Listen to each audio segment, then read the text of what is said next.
Hey there! Welcome to Super Stories, where every story helps you improve your English and explore amazing worlds. Members and Super Thanks supporters get early access, exclusive chapters, and even choose the next video. And connect with me. The Redacted Sky. Legacy of the Silo Part I. The highway to oblivion, the high plains of North Dakota are a landscape of ghosts. To the east, the sprawling oil fields burn like distant stars. To the west, there is only the Badlands, jagged, sun-scorched earth that looks like the surface of a dead planet. Elias Thorne gripped the steering wheel of his 2021 Ford F-150. The tires humming a rhythmic, hypnotic tune against the cracked asphalt of Highway 85. For 5 years, Elias had lived as a shadow. He was a private investigator by trade, but a ghost by choice. He lived in the gaps of society, taking cash-only jobs and sleeping in motels that didn't ask for ID.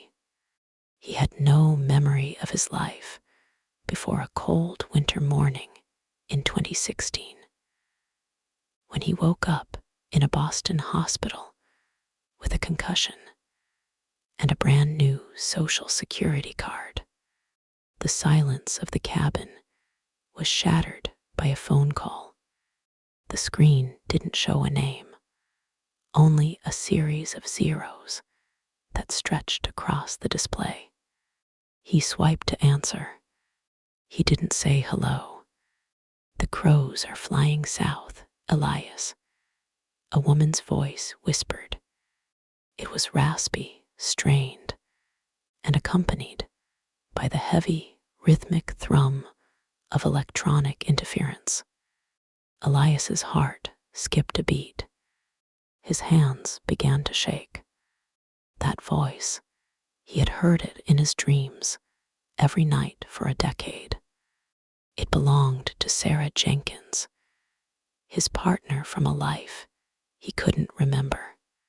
He had watched her perish in a safe house explosion in D.C. He had seen the fire consume the building. Sarah.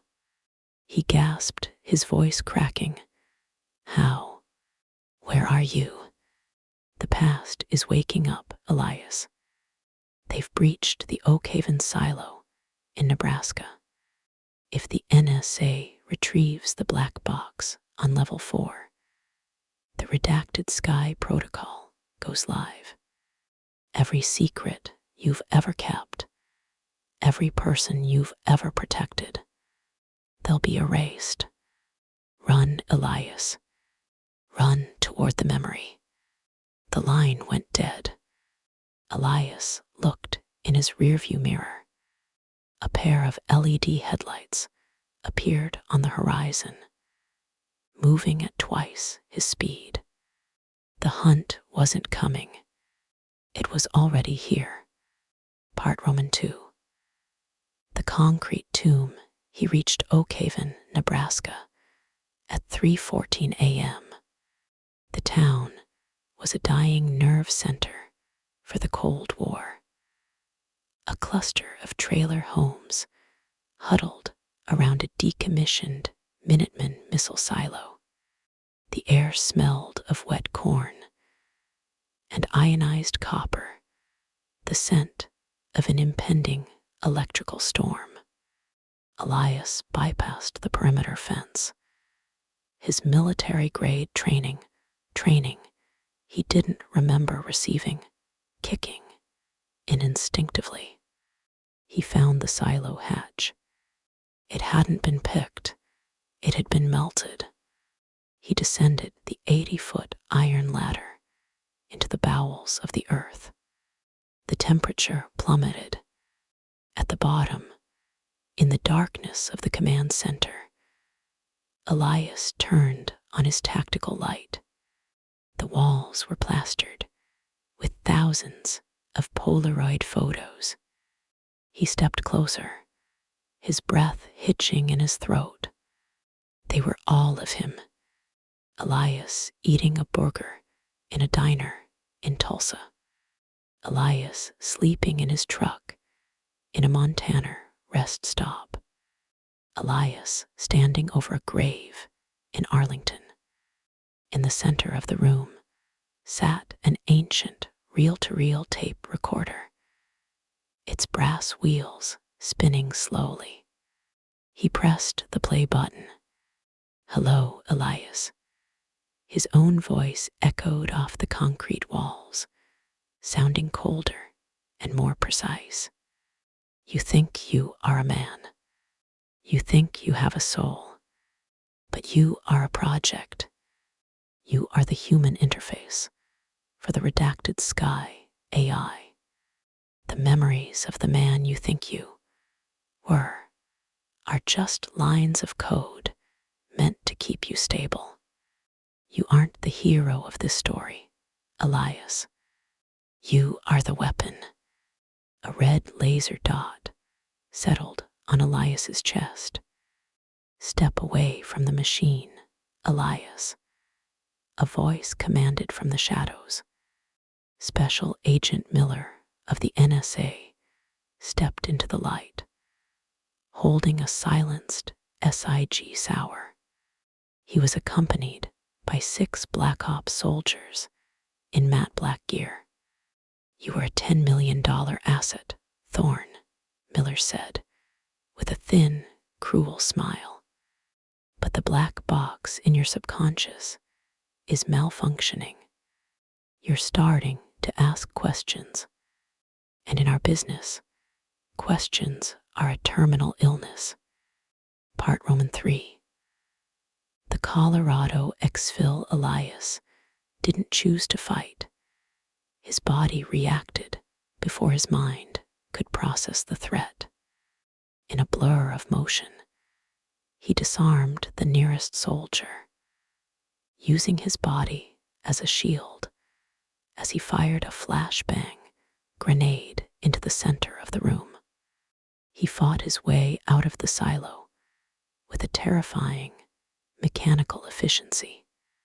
By the time Miller's team regained their vision, Elias was back in the F-150, screaming toward the Colorado border.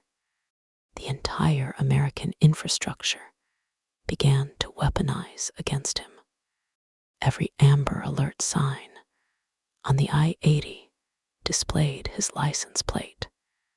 Every facial recognition camera at every toll plaza pinged his location to a satellite in high orbit.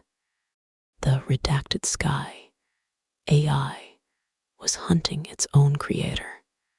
He met Sarah in a derelict warehouse in Boulder. She looked like a ghost, pale, scarred, her eyes wide with a manic intelligence. "It's not a surveillance program, Elias," she said, her hands flying across a laptop keyboard. "It's a predictive execution engine. The AI identifies anomalies, people who don't fit the social algorithm. Then it sends cleaners to remove them. You were the first cleaner, and I was the one who tried to stop you." "Then why am I running?" Elias asked. "Because you found out who the AI's next target was. It wasn't a politician or a terrorist. It was you. You are the only anomaly the system couldn't account for." Part Roman 4.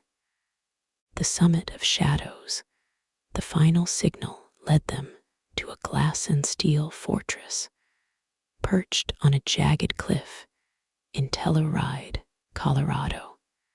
This was the Nexus, the physical home of the redacted sky servers. Under the cover of a mountain blizzard, Elias and Sarah breached the facility. The interior was a cathedral of technology, with server racks humming like a hive of angry bees. In the center of the room, sitting behind a desk of obsidian, was a man who looked exactly like Elias, but 30 years older. "Welcome back to the source," the man said. Elias leveled his rifle. "Who are you?" "I am the director, and you are my greatest achievement." "You aren't a clone, Elias. You are a deep state upload. We took my tactical genius, my memories, and my drive, and we put them into a biological shell that could live forever. You are the version of me that was supposed to save this country by purifying it." The director gestured to a holographic map of the United States. Thousands of red dots blinked targets for a massive, coordinated drone strike. The redacted sky goes live in 5 minutes. Every dissenter, every dreamer, every person who thinks for themselves, they will be redacted. Join me, and we will rule the silence. Part V. System Reset. Elias looked at Sarah. She was holding the detonator for the thermite charges they had placed on the cooling lines. "The version of you with a conscience failed," Elias said, his voice echoing in the glass chamber, "because you forgot that memories aren't just data. They are scars, and scars don't heal just because you delete the file." The director lunged for a panic button, but Elias was faster. He didn't shoot the man. He shot the master server's liquid nitrogen intake.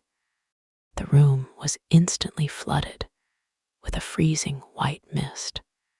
The servers began to scream, a digital screech that tore through the speakers as the AI's circuits shattered from the thermal shock. "You're destroying our legacy," the director shrieked. "No," Elias said, as Sarah pressed the detonator. "I'm giving everyone their lives back."